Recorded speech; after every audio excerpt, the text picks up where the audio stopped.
तस्मै श्री गुरवे नमः। नमः ओम विष्णुपादाय कृष्ण प्रेष्ठाय भूतले श्रीमते भक्ति वेदांत स्वामिनिति नामिने नमस्ते सारस्वते देवे गौरवाणी प्रचारणे निर्विशेष शून्यवादी पाश्चात्य देशकारणे। जय श्री कृष्ण चैतन्य प्रभु नित्यानंद श्री अद्वैता गदाधर शिवासुदी गौरभक्तवृंद। हरे कृष्णा कृष्णा कृष्णा हरे हरे, हरे राम राम राम हरे हरे। जय जय श्री चैतन्य, जय नित्यानंद, जय द्वैत चंद्र, जय गौरभक्तवृंद। श्री श्री गांधर्विक गिरिधारी श्री चैतन्य महाप्रभु, श्री श्री लक्ष्मी नरसिंहदेव अनंत देव, उत्तराज प्रहलाद महाराज, श्री श्री बालाजी, श्री देवी भूदेवी, लक्ष्मी देवी की जय। श्री श्री राधा माधव अष्ट सखी वृंद पंचतत्व, प्रहलाद नरसिंहदेव की जय। हरिनाम संकीर्तन महाकीर्तन।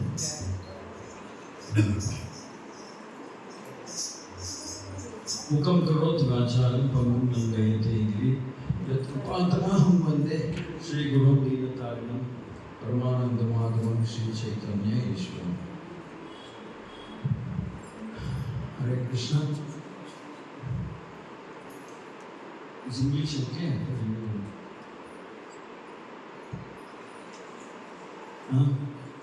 We are a mixed audience.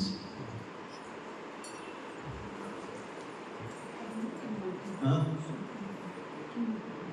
think majority will be English. Hindi.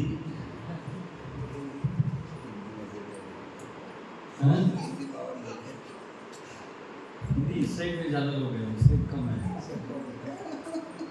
उस साइड सारे के सारे अंग्रेजी हैं।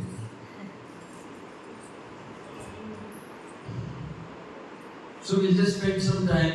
I'll also speak in Hindi. We'll just spend some time. Maybe you finish singing Chaurashtakam, or when do we sing? If you go to the end, okay, fine.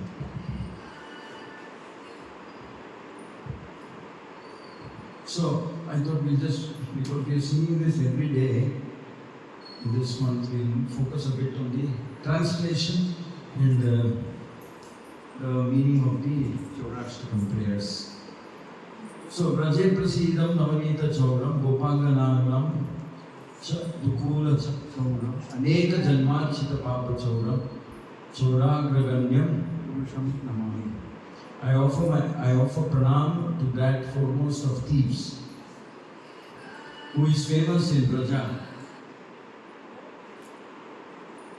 Who is famous in Braja as a butter thief, who steals the gopis' clothes, and who for those who take shelter of him steals the sins which have accrued over many lifetimes.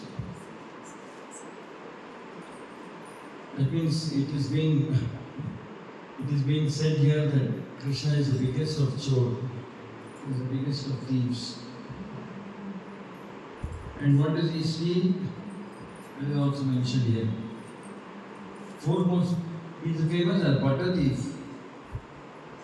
Namanita Chauram Gopangananam Chatukula Chauram.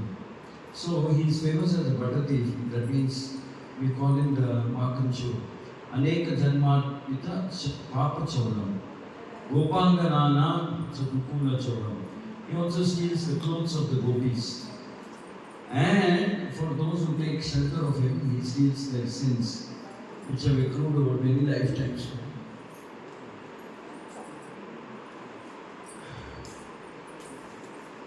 So, in other words, Krishna is the biggest thief. Krishna steals everything. Krishna steals everything which is ashud and inauspicious. He steals it away. He takes it away. That's why we sing about him as the greatest of thieves. So,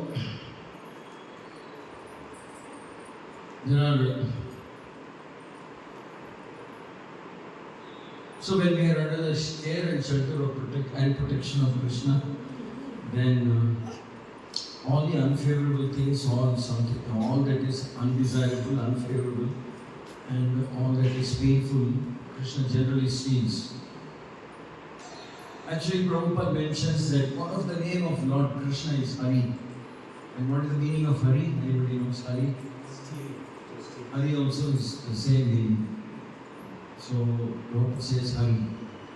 And Prabhupada says the meaning of the word Hari is that he can steal everything from you.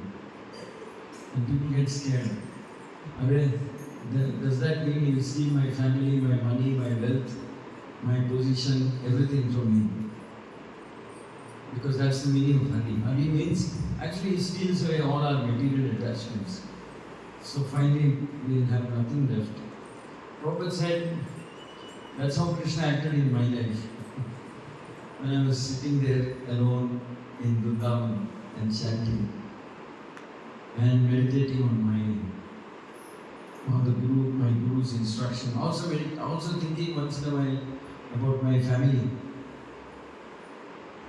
So Krishna stole away everything and made me a sannyasi. So I have nothing in this world. I have no relative, no bandhu, no mitra, no shatru also. No shatru. I just have Krishna with me, that's all. My Guru's instruction and Krishna. I have nothing else. So that is how Prabhupada pushed me. Prabhupada says, Krishna pushed me in the direction of making that decision to become a sannyasi and work towards fulfilling his Guru's instructions. But Prabhupada says something very sweet. He says, when I was sitting there in Vrindavan, maybe I had, 3 sons and 1 daughter or something Prabhupada had. And he had at one time his business was thriving, but after that his business also collapsed. When he was in Allahabad, his business also slowly collapsed. He was not able to make much money there. So Prabhupada said, when he took away my 3 sons and 1 daughter, but today I am sitting here in America, Europe, and Prabhupada has given me thousands of sons and daughters. हजारों संख्या में अभी मेरे संतान हैं. जब मैं वृंदावन में बैठा था, मेरे पास 3 बच्चे थे, 3 चले, 1 नहीं. अभी हजारों संख्या में हैं. And then I am sitting in one room in Radha Damodar Mandir, one corner, one room, just one desk and one cot and one desk and one mat, straw mat and something. Today now I have palaces in many big cities of the world. So Prabhupada said, Krishna gave it back. वापस भी दे दिया. जो मेरे से ले लिया वो वापस भी दे दिया. वापस लेना हो क्या? He gave it back many times multiplied. So when we hear this word Hari and then we think that Krishna takes away, we should not get scared. Actually, Krishna gives you something that you will relish, something that you will like, something that you will enjoy having. So here it is said in Saurashtra, he is an expert thief. Whatever we are carefully hiding from him, he can take it away in 1 second. Carefully we hide.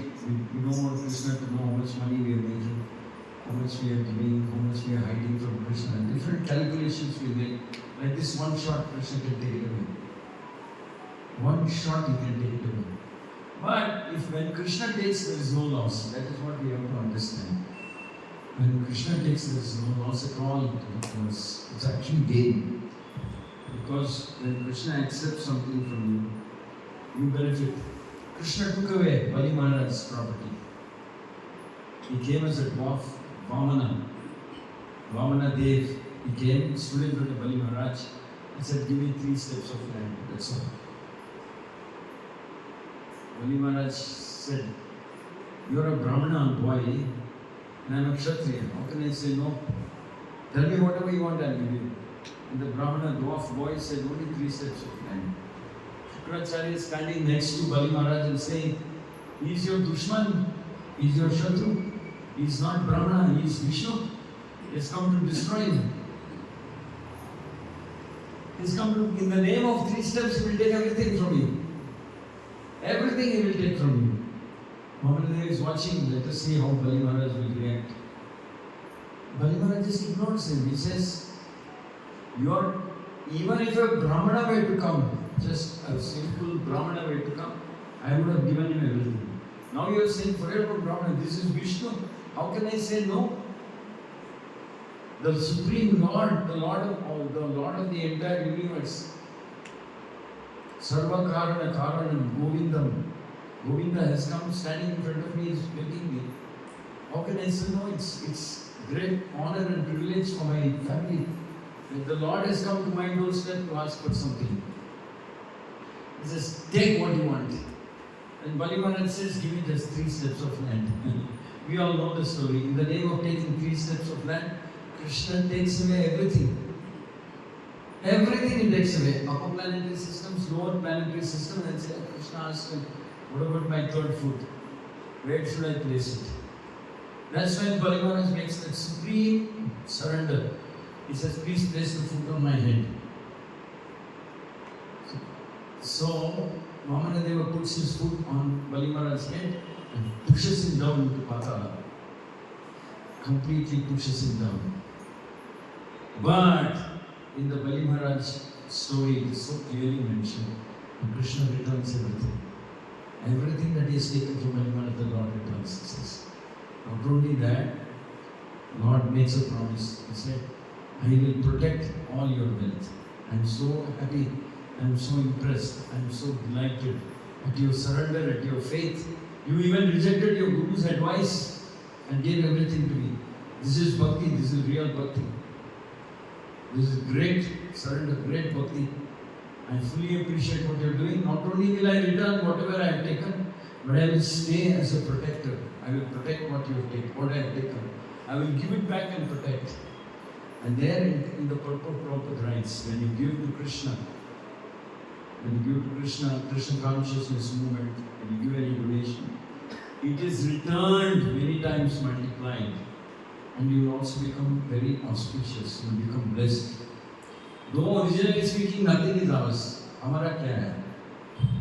Aakhir hamara ye sharir bhi hamara nahi hai. In the end, even this body is not ours. We leave the body and go. If the body is ours, when we die, we should take the body. No, right? We don't take the body. Even this body is not ours. What to speak of wealth? In fact, there is this Bhumi Gita in the Bhagavatam. Very nice, very satirical. The Bhumi Gita, Bhumi Devi says, I have seen so many kings come and go. All these kings thought, I own the land. मैं इस धरती का मालिक हूँ. I am the owner.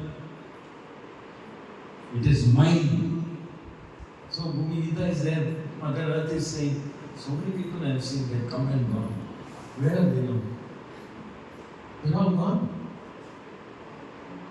So some illusion there, and I am the owner of this property is mine, this kingdom is mine, this bungalow is mine, this house is mine. In fact, some kind of illusion there. Actually, ultimately, everything belongs to Krishna and everything is meant for the service of Krishna. But in the meanwhile, they become so proud, arrogant, and carried away and ultimately they get just enough for the body to be placed in the ground and buried. After some time, even that is not yours because the worms and the insects will eat you up. So there is nothing else. But in Bali Maharaj's case, Krishna comes and returns it. Returns it to Bali Maharaj. Lord Vamana comes, returns it and says, I will protect you. So, it's interesting that when we see from the scriptures and we see something like this, Krishna Chori, like Makhan Chor. So it's mentioned that why Krishna will come to steal. And in fact it was mentioned that some of the Nastikas who don't believe in God, they say, how can you worship somebody who's a thief, who steals? And Krishna says, what do you mean stealing? I mean, the devotees will argue back saying, what do you mean stealing? You are the one who is stealing, everything belongs to Krishna. You prove that you are the rightful owner. This whole world belongs, you didn't make it, nor did your father make it, nor did your grandfather make it. It predates. It's been there for billions of years before you and your father and your grandfather came. So how can it be yours? You are the one who is stealing from Krishna. You are the one who has stolen and falsely claiming ownership. Everything actually belongs to Krishna. So, the devotees argue. Devotees also say Krishna is not after your butter. Krishna can have tons of it if he so desires. Krishna is actually giving you a chance to serve him. It's not the butter he wants that love. He wants that connection with all of you. It's a leela of Krishna. It's a very sweet pastime of Krishna that he enacts with all his devotees. So like that we see the example of Bali Maharaj, how when he gives up something, it appears that Krishna has stolen something from him or forcibly tricked Bali Maharaj into giving the wealth, but Krishna returns. Prabhupada says in his purport, he gives back many times multiplied, and he protects also what we have. If you give some money to Sanatana, to Bhakti and for propagation of Harinam Sankirtan. Actually, a real devotee will invite Krishna home and say, "This is all yours, Krishna. It's nothing is mine. You're the real proprietor. You're the real owner." So the devotees treat Krishna like, when the king of Jaipur, when he rescued Govindaji from Vrindavan, it is said that from the plundering army of the Aurangzeb, the Mughals, they were coming to destroy the remaining few temples in Vrindavan, especially the Govindaji Mandir, big temple. So this king of Jaipur goes there and overnight picks up the deity of Govindadevji, and in the same night takes his horse and his army and horse and comes back to Jaipur. And then he installs the deity of Krishna in the center of his palace in Jaipur. So the Govinda Mandir is situated in the center of the palace in Jaipur. And then he says, from today onwards, I am not the king. Govindadev is Raja. I am the servant of the king. And the king is Govindadev. So you can see, you have to kind of walk through the palace, part of the palace, and then you will see Govindadev Mandir. How many of you seen Govindadev Mandir, Jaipur? Govindadev Mandir, kitne log dekh chuke hain? Hey, only one person. Extremely beautiful thing. Very, very nice temple. So he says, Govindadev is a proprietor. वो मालिक है, वो सरकार है, मालिक है, हम दास हैं. So that's another example. So Aurangzeb comes to destroy. Govindadev is stolen by the devotees from Rajasthan, the Rajput kings from Rajasthan. They steal the deity and take it and go. So there is once in a while some stealing that goes on.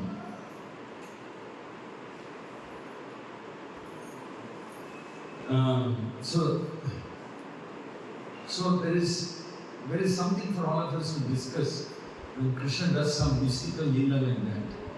He stole the clothes of the gopis and he made the gopis cry like anything, and then only gave the clothes. And he made them say, I am surrendered to you, I accept you as my husband, I am fully surrendered to you, and my life, my body, my this, my that, everything belongs to you. He makes each one of them come and make a pledge like that, then he gives the clothes. So there's another case also when Krishna, he didn't steal the clothes of a gopi. Another case, Krishna steals a woman. He steals, he carries away, he kidnaps. Who is that? Rukmini. So there's another story where Krishna, here in Vrindavan, just to harass the gopis and to flirt with them, Krishna steals their clothes, copying all of them, and harasses them. But there's another case in the scripture where it is said that once Krishna steals the princess of a Vidarbha kingdom. Rukmini was the princess of the Vidarbha kingdom. That's another amazing story of how Krishna steals. So, Rukmini, I think, was from her childhood was hearing the stories of Krishna and the amazing leelas and the qualities of Krishna. 64 prominent qualities are there of Krishna. 64. Vishnu has 60, Lord Shiva has 55, human beings have 50, devatas and human beings. Krishna has 64. He has more than Vishnu. 4 more qualities than Vishnu. So Rukmini is hearing all about the qualities of Vishnu, of Krishna, and the pastimes. How he is so sweet, how he is so attractive, how he is so handsome, how he is so mischievous, how he is so funny, and how, and that she keeps on hearing. Like any other young princess, woman, young prince, she becomes drawn, attracted towards Krishna. And I think it was Narada who would come and tell stories, or I don't know what it was. Was it Narada who tells stories to Rukmini about Krishna's pastime? Anyway, she was hearing. And the more she hears, the more attracted she becomes to Krishna. More attracted. And then finally she comes of a marriageable age. So parents are looking for someone to get her married off to. Beautiful princess. She was an extremely beautiful and charming princess. Extremely beautiful. Indescribably beautiful. So perfect she was looking. Princess of Vidarbha. So, in her heart, she had already given her heart to Krishna. She said, she was thinking, if I marry, I want to marry Krishna.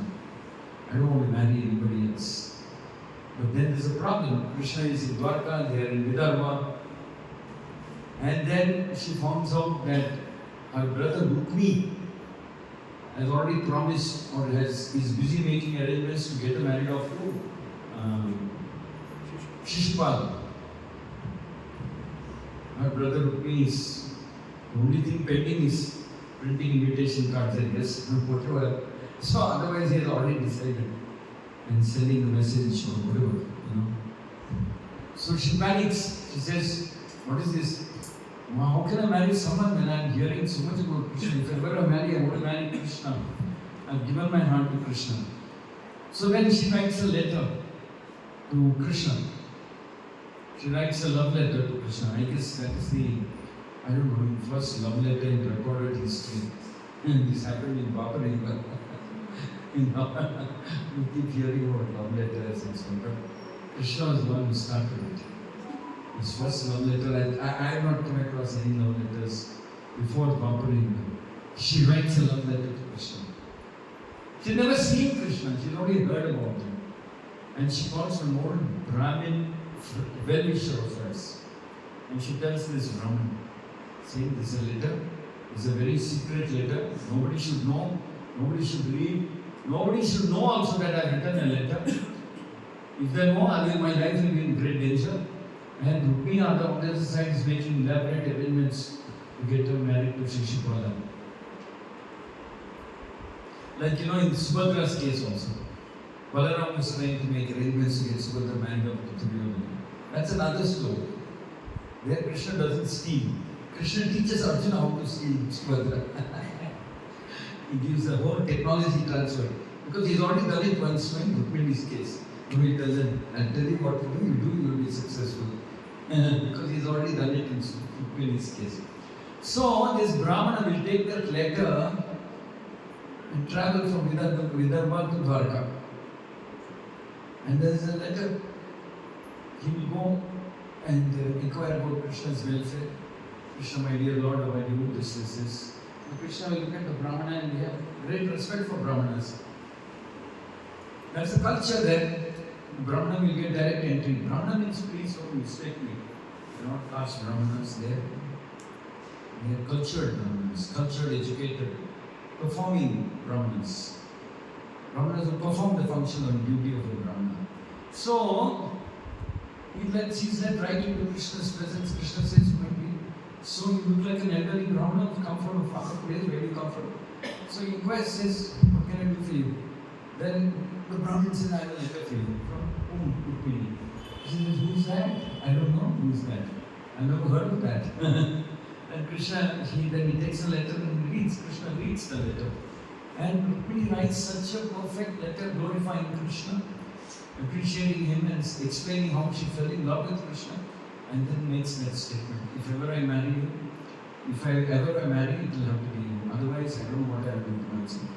I am surrendering to you. Completely surrendering. Now it's up to you, you do what you like. So whenever we say any statement like that, I'm surrendering to you. Completely surrendered. I give my body, my mind, my soul, my time, my this, my energy, everything into your hands.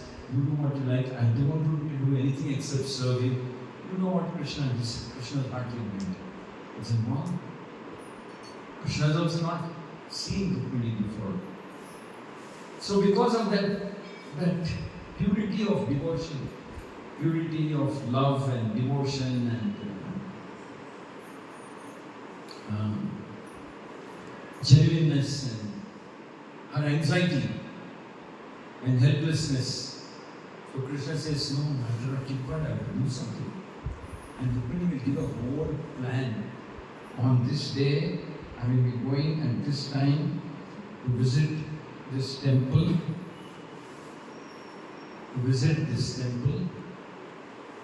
And that's the right time, that's the perfect time, because they won't let me go otherwise. Because I'm due to get married, they will keep me under house arrest. And what is it called? A famous word, you know. Quarantine. You've all forgotten that word. During COVID, that we used to use it. And be quarantined. I can't even go out. Lockdown. I'll be in the palace. There's only one day before the marriage, they let me, so I can go to this Devi temple, offer some puja and come back. That is the only window of time available for you to kidnap me. Please come and kidnap me. Please come and steal me. Actually, the same thing Krishna advises Bhadra also. He says, he tells Arjuna, or he works it out, when she's going to some temple in the name of some worship, and Krishna says, that's the right time to kidnap Subhadra, or whatever. So some lady comes and says, I want to go to a temple. Parents should be little cautious. Find out what's the real truth.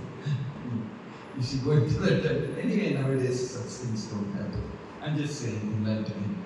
So Krishna decides he has to act, and Rukmini is so nervous. This Brahmana will come back and say, I've conveyed my message to Krishna. So Rukmini is asking him, so what did he say? What did he say? Did he say he will come, he will not come? Krishna likes, Krishna likes to keep people in some suspense. Otherwise there was no fun in the story. So Rukmini is so anxious, she doesn't know whether Krishna is going to come, will he come, where is he? She's so nervous. She's so anxious, full of anxiety, and she comes out of the house and palace and she's walking and her eyes are searching. Where is this Krishna? Where is he? Is that Krishna? Is that like that? Where is he hiding? Will he come? Will he ever come? Has he got me? Does he understand how much I love him? How much I cannot take anybody else in my life? I've offered my life to him. Does he care? Anyway, who knows whether he cares for me also?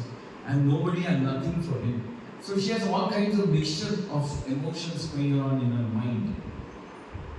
And at the appointed hour, in a flash, from nowhere, Krishna's chariot will come. In such a lightning speed, it will come.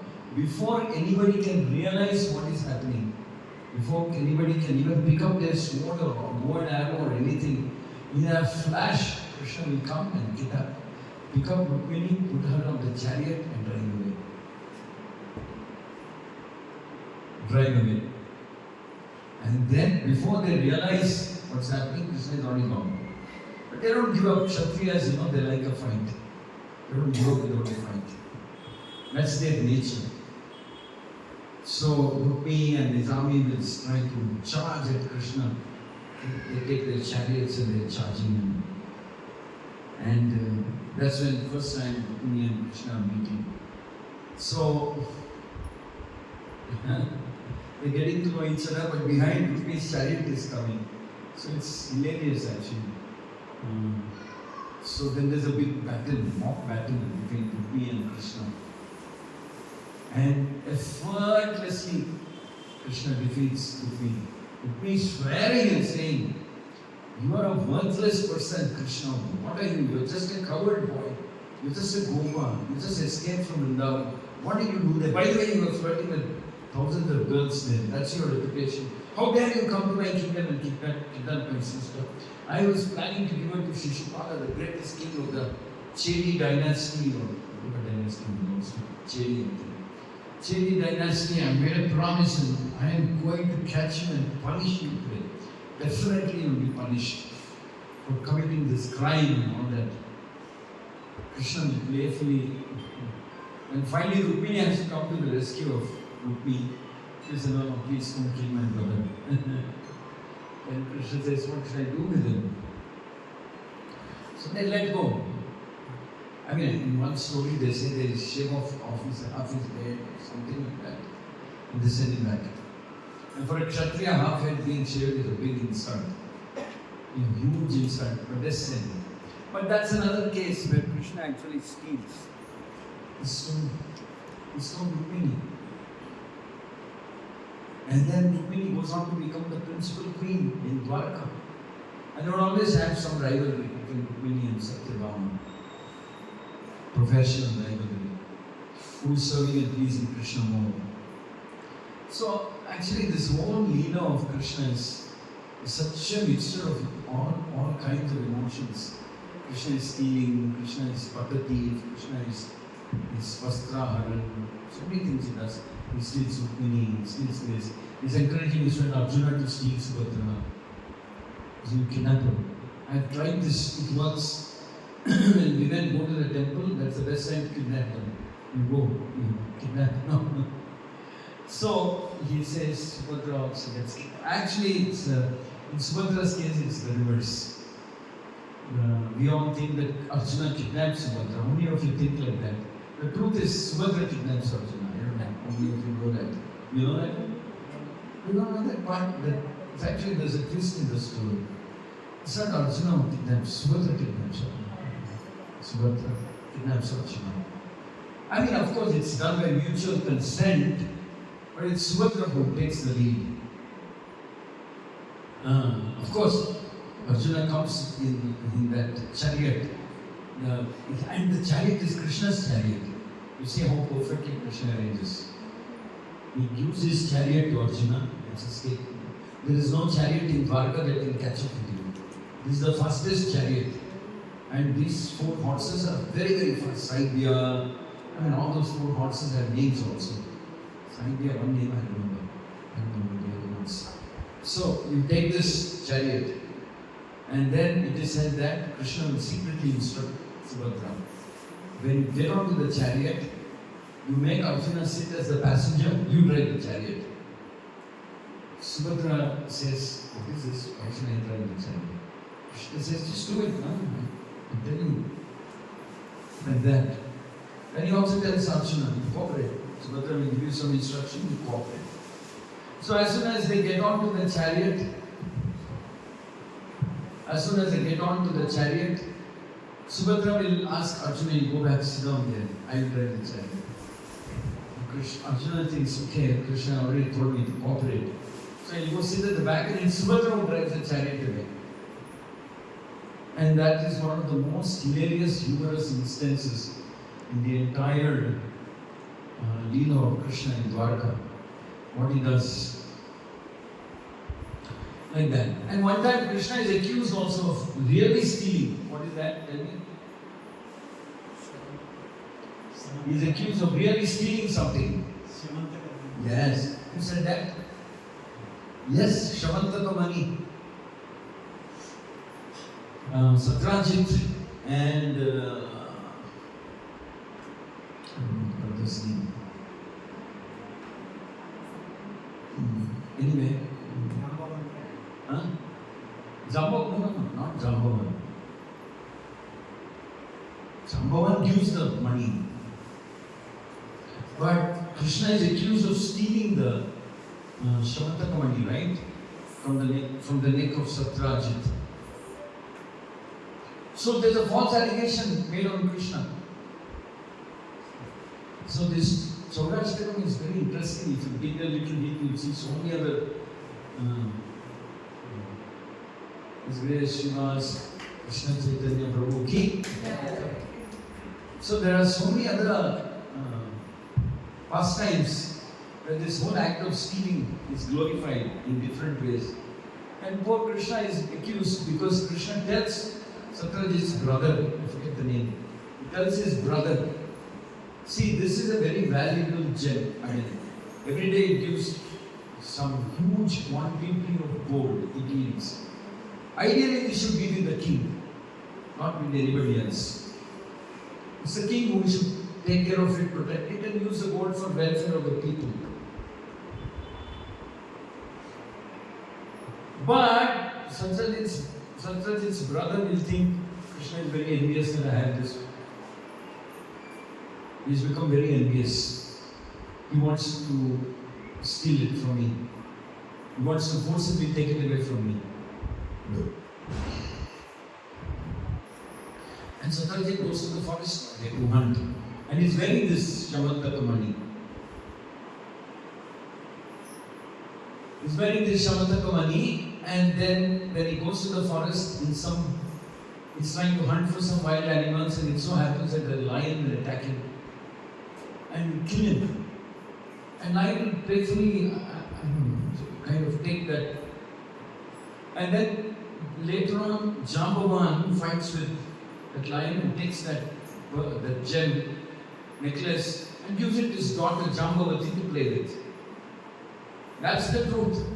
But here Krishna is being accused, saying you stole.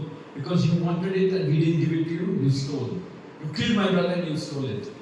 So poor Krishna is actually accused of being a thief. So Krishna has to go and clear his name. And he goes searching for that gem. And then as he's searching for the gem in the forests of Dwarka, near Dwarka and different places, then he enters a cave and he sees that this lady is playing with the gem, the valuable Shamataka gem. And he asks for that gem and she says, by the time Jambavan comes there. So then there is this big wrestling match that happens between Jambavan and Krishna. It's said it goes on for many days.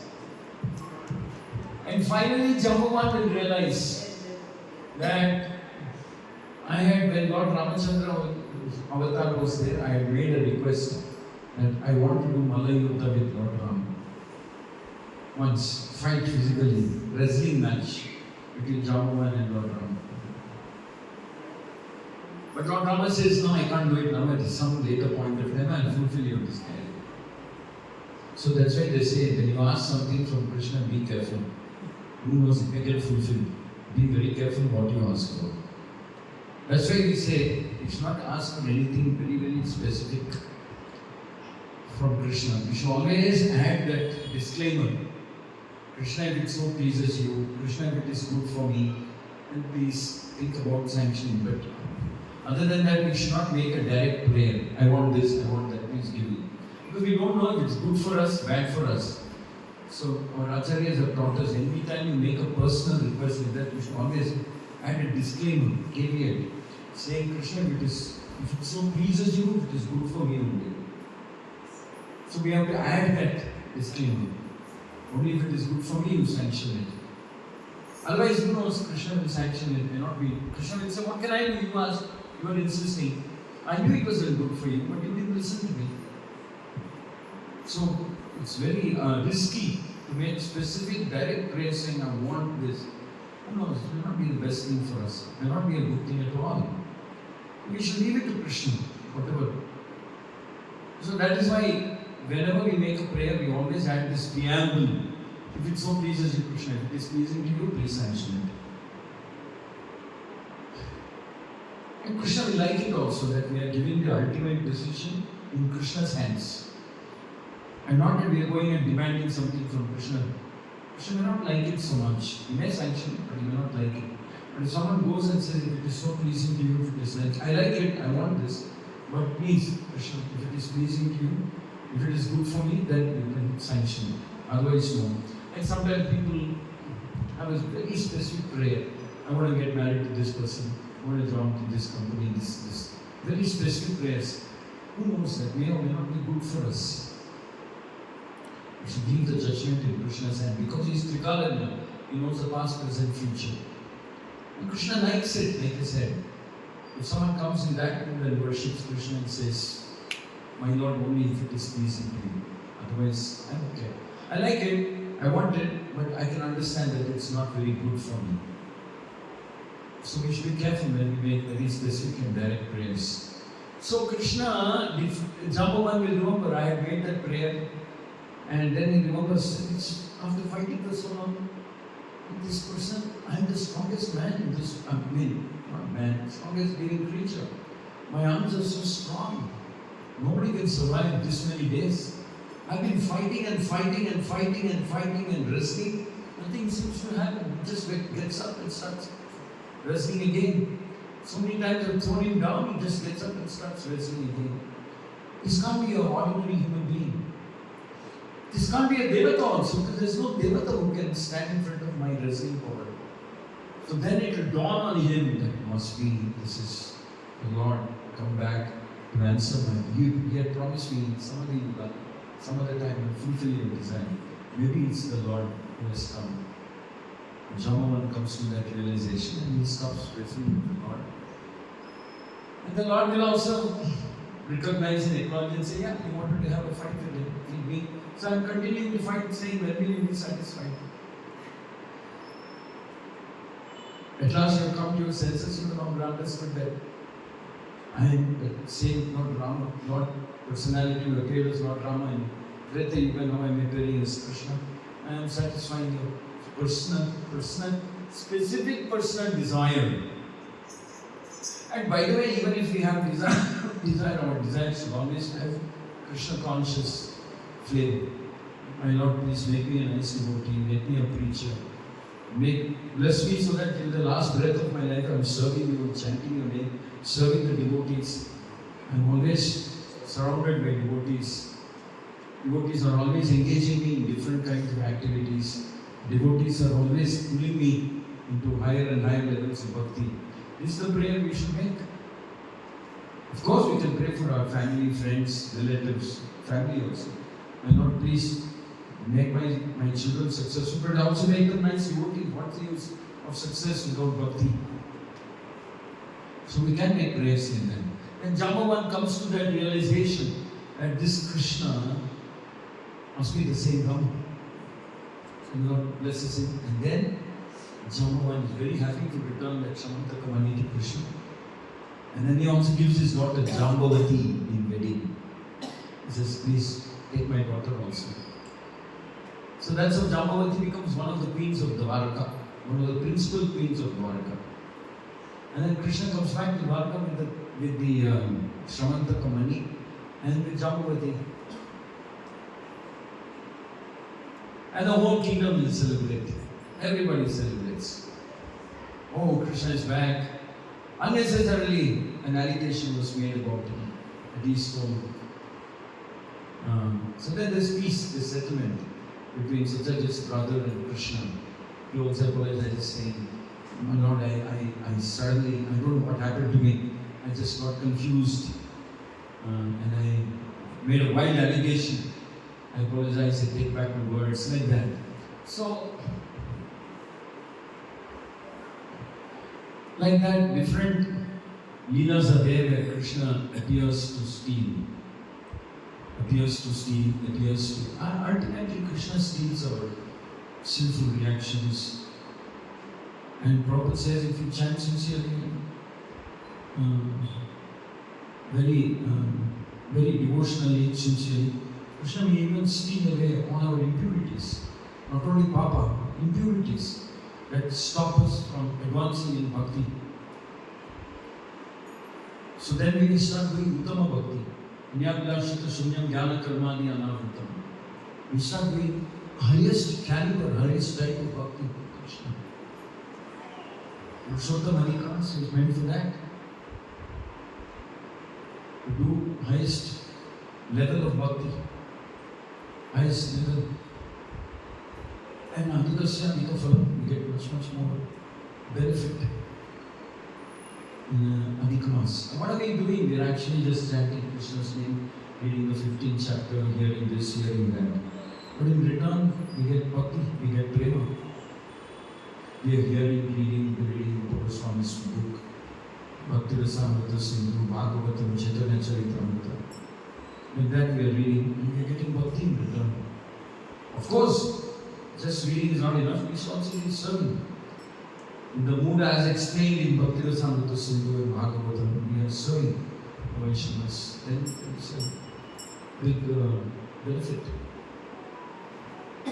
So like that, there are different types of leelas where Krishna is apparently looks like he's stealing. But the truth is no, it's not stealing. He's helping. And by the way, even if Krishna steals, it's good for us.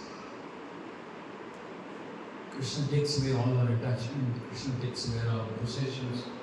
Krishna makes us prideless sometimes. Removes our pride, attachment, entanglement into this material world. So we become completely helpless and depend on Krishna. Krishna takes away. Hari, Paharan, Hari, takes away. And then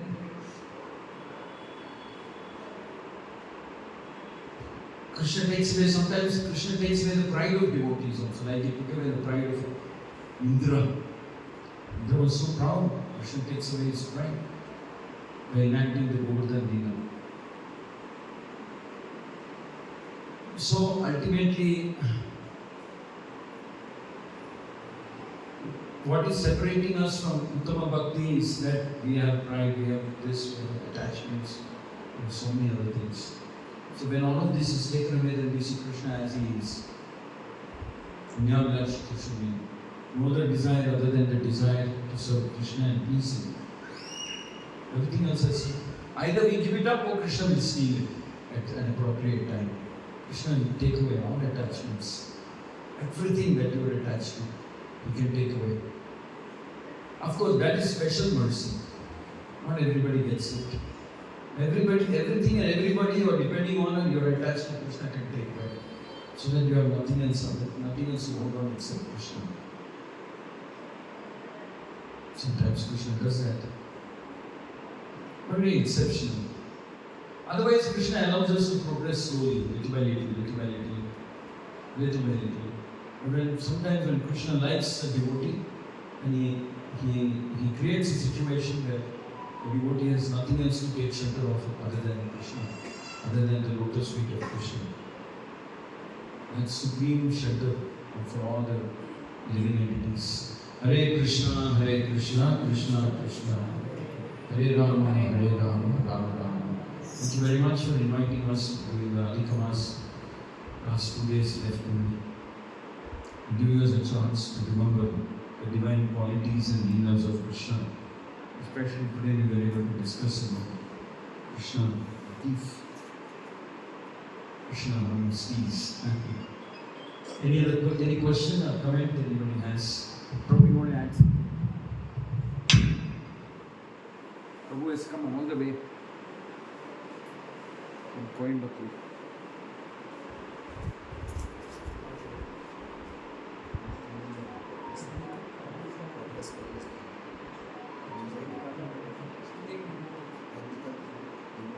He can come here and sit there. There's enough room for everybody.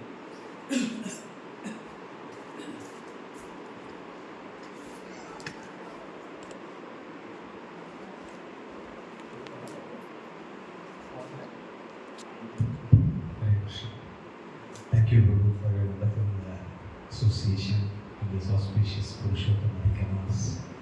So, telling about all the intricate things how Krishna deals with his devotees, very interesting. And also, you spoke how Srila Prabhupada lost everything. So, in this regard, in this month of Purushottama Maas, where we are just remembering Durvasa Thakur's Chaurashtakam, how he steals. So I just remembered that whole, I was recently reading Prabhupada Leela. And Prabhu mentioned just shortly like how he lost his family and everything, but he got But I was just trying to recollect in Prabhupada's Leela Prabhupada talks about two favorite shlokas for Srila Prabhupada. One is Vivasayatmika Buddhi Rekhe Guruvandana, because he says in that purport, Vishnu Chakravarti Thakur's explanation says that one who makes his life and soul the order of the spiritual master, he gets the determination. Like that is point. Another point, as Prabhu mentioned, was Isyaham Anugrahinami Harishye Tadanam Shine. Just remember Shloka, as Prabhu was mentioning. So Prabhupada gradually in 1940, 50, he started practicing. So he gradually lost everything. Basically, his business was not doing well. He's putting a lot of effort because he wanted to serve his idea also wanted to serve his spiritual master. He doesn't have any personal idea. He wanted to make money so that he can print some books, doing things. But all his efforts are spoiled. He makes money, he becomes lost, and the money which is taken by the businessmen and they don't give, and he loses that. And then family, nobody is favorable. Wife is like selling Srimad-Bhagavatam for a tea biscuit. So Prabhupada faced, but the amazing thing is, as Prabhu mentioned, in this month of Purushottama Maas, whatever we are doing, like Krishna, Asilsyava Padaratam Pinastuma, Adarshanan Marmahatam Karotu. Whatever you do, I am your servant. So that is something which we can try to understand. Prabhu spoke a few minutes that unalloyed devotional service, in spite of Krishna, takes away everything, gives us difficulty, because these are all just to make us purified and become Uttama Bhakti. So thank you, Prabhu, on this Adhik Maas for reminding us. So let us all take in this Adhik Maas that whatever happens to us, we will never leave the lotus feet of Krishna. That is something which we should do. I just finish with this one point about this Asil Seva Padaratam. We have all left everything, our family, from unfavorable friends, everything, and we have come to Krishna consciousness. And we expect Krishna has to be favorable to us. So sometimes it may not happen, but still, we should never give up Krishna consciousness. And that I just remember Guru Maharaj was mentioning during Haridas Thakur's appearance here. When Haridas Thakur was taken inside the prison, and then the prisoner comes and says that, why are you preaching here? I am going to kill you. And he says that. So there, don't chant and all those things. So the kind of Haridas Thakur had an intense determination was, even if you cut me into pieces, each piece will chant Hare Krishna. So that is what the intense determination for bhakti Haridas Thakur had. So I think this, as Prabhu said, and Purushottama Adhik Maas, this is the mood which we need to develop. And honestly, when you start dedicating your life for Srila Prabhupada vision, so many tests will come. So many unfavorable things will come on those things, like Prabhu's association. I know Prabhu from the first, Prabhu and Mataji. I still remember one day in Narsimha there, in their ground floor, and they do Shramadhan. No? It's like the time that money also was less. So personally, devotees are called for building. So Prabhu and Mataji was there once. Mataji, like this, she took the brick in her hand, there was a great tears. I don't know whether you remember. So a lot of blood is coming. So we ran to the doctor. So we may talk many things, but we need practical example. So I know from 2010, I have seen personally, I think 6-7 years personally, I worked with Prabhu. Heavy dedication, so many problems, legal problem, that problem, nothing. One single pointed focus to do devotion to. And then we can give that. So thank you, Guru, for your association. Prabhu have been very instrumental. So let us take inspiration from Prabhu. in this auspicious Purushottama Maas, we will also get the same devotion Prabhu has for his spiritual master of the mission, and we will also take that. Hare Krishna. Prabhupada. Nobody can forget the contributions of Srila Prabhu. In the early days, there was hardly anybody coming to the temple. He worked and there were so many programs and Bhakti Vikshan. For many of you who began your spiritual life under his care, so many hundreds of you. And then previously he was working with Avtari Prabhu. From there, the preaching tradition is continued. So we're very grateful that most of the people that you have made devotees are today the strong foundation of the temple. I am just enjoying the foundation that you made. I don't do anything else. I've stolen it from you. Any other question? I'm very grateful to you for all that you've done. Anybody else, any comment or question? Nothing? Yes. So, you mentioned about Krishna stealing and everything. But when we come to Krishna consciousness, everybody is in the mood that everything will be fine. Okay, and surrendering. Because when Krishna really tests, reversals happen.